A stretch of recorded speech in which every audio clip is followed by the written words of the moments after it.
అస్సలం అయికుం to all my viewers, welcome back to our channel.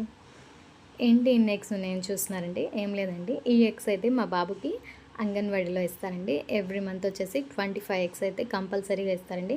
అయితే ఈ ఎగ్స్ని ఫ్రెషా కాదా అని ఇలాగైతే చెక్ చేస్తానండి. ఒక గిన్నెలో హాఫ్ దాకా వాటర్ తీసుకొని ఈ ఎగ్స్ని 1 బై 1 ఇలా వాటర్లో వేసుకుంటూ ఉంటే ఈ ఎగ్ అనేది వాటర్లో పూర్తిగా మునిగిపోతే మనకి ఆ ఎగ్ అనేది చాలా ఫ్రెష్గా ఉన్నట్టు అర్థమండి. ఒకవేళ ఎగ్ అనేది వాటర్లో మునగకుండా పైకి తేలుతున్నట్లయితే ఆ ఎగ్ మనకి పాడైపోయిందని అర్థమండి. సో ఎప్పుడు కూడా ఎగ్స్ని ఇలాగా చెక్ చేసుకుంటే మంచిదండి.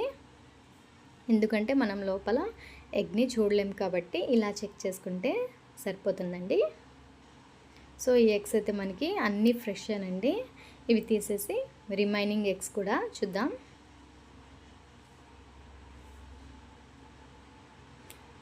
ఈ రిమైనింగ్ ఎగ్స్ని కూడా 1 బై 1 ఇలాగా వాటర్లోకి వేసేస్తున్నాయండి. ఈ ఎగ్స్ కూడా మనకి ఆల్మోస్ట్గా ఫ్రెష్ ఎగ్స్ అండి. ఒక్కొక్కసారి ఈ ఎగ్స్ అనేవి ఎక్కువ స్టాక్ ఉండి బాగుండవండి అంగన్వాడీలో అయితే.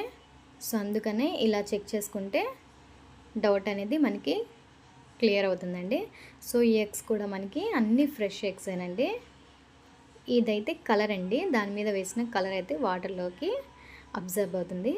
సో ఇవన్నీ ఎగ్స్ కూడా ఫ్రెష్ ఎగ్స్ ఏనండి.